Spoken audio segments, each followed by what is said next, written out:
एक दिया है कि त्रिभुज एबीसी भुजाओं एबीसी तथा सीए के मध्य बिंदु क्रमशः डी ई तथा एफ है। एक त्रिभुज दिया है एबीसी, एबी का मध्य बिंदु डी, एसी मध्य बिंदु एफ और बी का मध्य बिंदु ई है। हमें प्रूव करना है area of D E F. ये डी ई एफ का अनुपात एबीसी का अनुपात का क्या होगा ये पूछा है। तो मुझे क्योंकि डी एबी का मध्य बिंदु है या एसी का मध्य बिंदु है तो एडी अपान एबी = 1/2 और एफ अपान एसी = 1/2। क्योंकि 1 2 से में प्राप्त होता है क्या एडी अपान एबी = एफ अपान एसी। यहाँ लिख देते हैं 1 व 2 से में प्राप्त होता है 1 व 2 से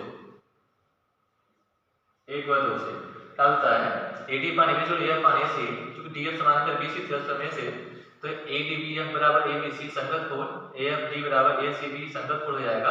क्योंकि जब दो रेखाएं समांतर हैं कोई दीर्घरेखा काटती है मान लो देखो डीएफ यह इसके पूरे समांतर है तो ये एंगल असंगत कोण यह हो जाएगा, यह एंगल इसके संगत कोण हो जाएगा। ठीक, अब एंगल एडीबी यहाँ बराबर हो जाएगा 3 4 से तो समरूप हो गया एबीसी समरूप हो डीएफ।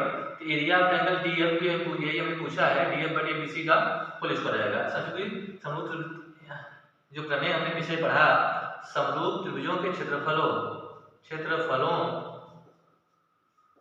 का अनुपात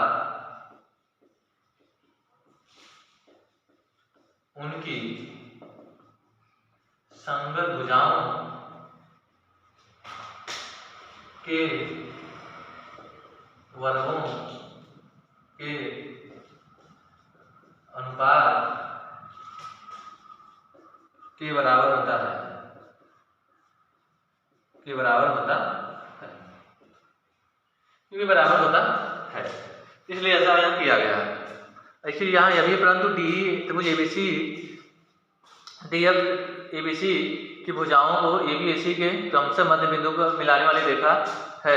क्योंकि हम ये भी जानते हैं क्योंकि जो डीएफ है डीएफ त्रिभुज एबीसी के भुजाओं एबी तथा एसी के मध्य बिंदु को मिलाने वाली रेखा है। इसलिए यहाँ आपको मिल सकता है क्या हो जाएगा डी ए बराबर हाफ बी सी हो जाएगा। बराबर क्या हो जाएगा हाफ बी सी हो जाएगा। तो डी एफ का भी मान हम रखते हैं इसलिए यहाँ हम देखे इसलिए समीकरण 6 मान लेते हैं इसको कह सकते हैं। इसलिए समीकरण 6 से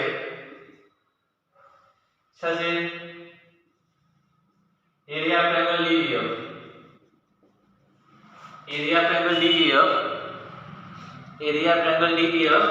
बटे एरिया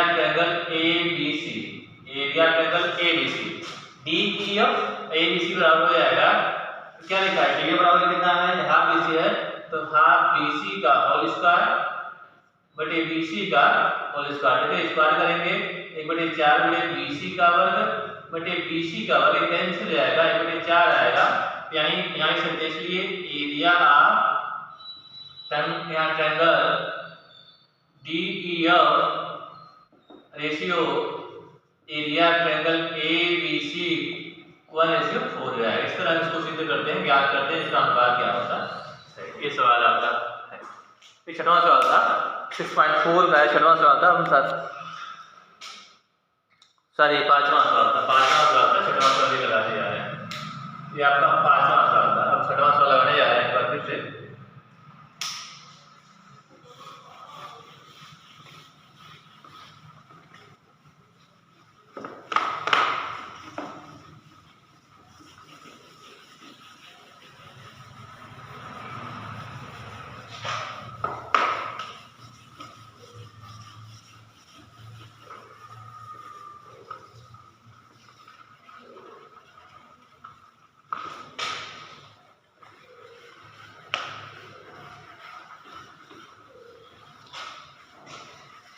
अब देखो 6वां सवाल क्या कर रहा है बढ़ते हैं आगे। इसमें यह कह रहा है कि सिद्ध के दो समरूप त्रिभुजों का अनुपात उनकी संगत माध्यिकाओं के वर्ग के बराबर होता है। देखिए इस शॉर्ट में दिया है कि दो त्रिभुज दिया है, एक है ABC, एक है मान लेते हैं यह है DEF है, एक त्रिभुज DEF है, यह है ABC, यह है DEF। इसकी मालिका मान लेते हैं क्या है, M है, इसकी मालिका क्या है, N है। ये लाइन सीधे आ गया है N, ठीक, ये दे दिया है। अब चूंकि यहां दिया गया है कि दो समरूप त्रिभुजों के क्षेत्रफलों का अनुपात, दो समरूप त्रिभुजों के क्षेत्रफलों का अनुपात इनकी संगत माध्यिकाओं का वर्ग होता है, इनकी संगत माध्यिकाओं का वर्ग होता है, ठीक। तो देखिए इसलिए यहाँ एरिया ट्रायंगल ABC बटे एरिया ट्रायंगल, क्योंकि त्रिभुज जो समरूप है ऐसे नहीं लगते, आप देख सकते हैं। चूंकि दिया है त्रिभुज ABC समरूप त्रिभुज DEF, ये दिया है, जब ये दिया है तो हमें ये भी पता होगा, यहाँ से क्या पता है, एरिया ट्रायंगल ABC बटे एरिया ट्रायंगल DEF ये बराबर होगा AB बटे DE का होल स्क्वायर, A बटे DE का होल स्क्वायर, DE का होल स्क्वायर, ठीक। ये समीकरण मान लीजिए आपका ये हो गया तथा यही आपको पता है अगर वो समरूप है तो भुजाएं क्या होती हैं, समानुपाती होती हैं, हमें ये भी पता है। ऐसे हम बता सकते हैं कि AB बटे DE बराबर BC बटे EF बराबर AC बटे DF, ये भी पता है अगर त्रिभुज समरूप है, ठीक। ये हमारा समीकरण 2 हो गया, ये समीकरण 1 हो गया, क्योंकि सभी भुजाओं पर बराबर होगा। तो हम क्या करते हैं, इसलिए हम मान लेते हैं समीकरण 2 से AB बटे DE बराबर BC बटे EF, BC बटे EF कहाँ से, समीकरण 2 से, समीकरण 2 से हमें प्राप्त हो गया। देखो AB बटे BC बराबर AB बटे DE बराबर BC बटे EF, तो कुछ समरूप है। उसके बाद हम क्या करते हैं, इसलिए यहाँ हम आगे लिख सकते हैं, क्या स्टेप लिख सकते हैं, क्योंकि AB बटे DE बराबर BC लिख सकते हैं हाफ DM, ये हो जाएगा हाफ EN, क्यों हो जाएगा, ये बराबर हो जाएगा BM बटे BN, ये बराबर हो जाएगा।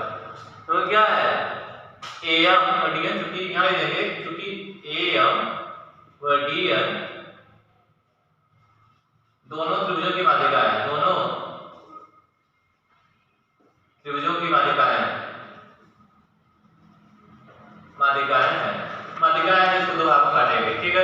यहाँ से आपको मिल गया कि AB बटे DE बराबर BM बटे BN हो गया, ठीक। यहाँ से ये मिल गया, एक चीज यहाँ से प्राप्त हो गया, क्योंकि मैंने देखा भुजाएं प्राप्त हो गई, मतलब यह इसके अनुपात में हो गया या BM DN के अनुपात में हो गया, और कोण B बराबर E, हम ये भी दिखा सकते हैं कोण B बराबर E, यहाँ से हमें यही प्राप्त हो गया कोण B बराबर कोण E, क्यों, क्योंकि देखो ABC DEF के समरूप है, ABC DEF के समरूप है, कोण B बराबर E यहाँ दे दें, क्योंकि त्रिभुज ABC समरूप त्रिभुज DEF ऐसा है, यहाँ पर ले लें B बराबर E हो गया। उसके बाद अब हम यहाँ देख क्या देते हैं, तब इसलिए त्रिभुज ABN तथा DEN में क्या करेंगे, ABN समरूप, इसलिए त्रिभुज ABN समरूप त्रिभुज DEN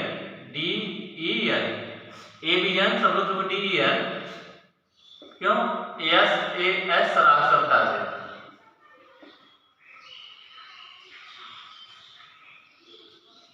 ये समता से क्या हो गया, समरूप हो गया, ठीक।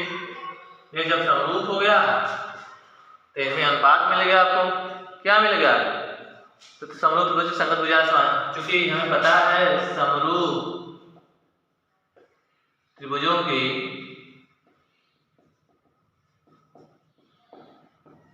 संगत भुजाएं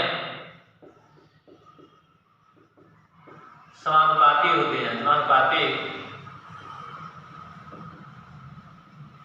होती है।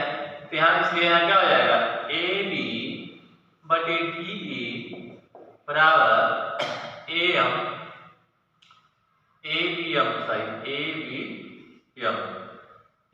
बटे डी एन बराबर बी एम बटे ई एन। ये मिल गया हमें, ये समीकरण हमारा 4 मिल गया। मान लेते हैं ये समीकरण हमारा कौन है,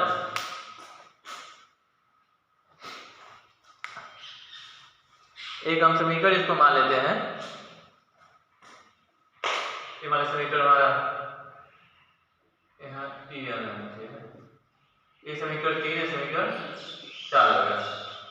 अब ए बी बटे डी बराबर डी एम बटे टी एन हमने प्रूव कर दिया। यहाँ से प्राप्त हो गया, ये हमने यहाँ दिखा दिया कि ए बटे डी बराबर डी एम बटे टी एन हमें प्राप्त हो गया। तब इससे क्या करते हैं, इसको भागाकार कर देते हैं समीकरण 3 4 से।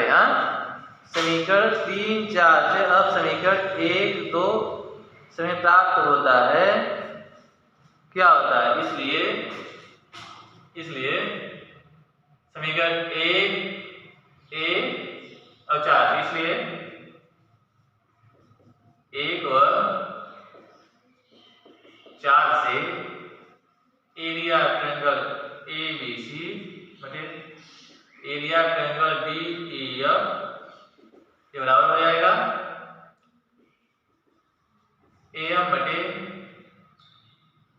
DN का होल स्क्वायर। ये पूछा था माध्यिकाओं के वर्गों के बराबर होता है, यही हमें ज्ञात करना था। ठीक, ये हमें ज्ञात करना था एरिया ट्रायंगल ABC बटे एरिया ट्रायंगल DE बराबर AM बटे DN का होल स्क्वायर। ठीक है, इसका सवाल था आपका।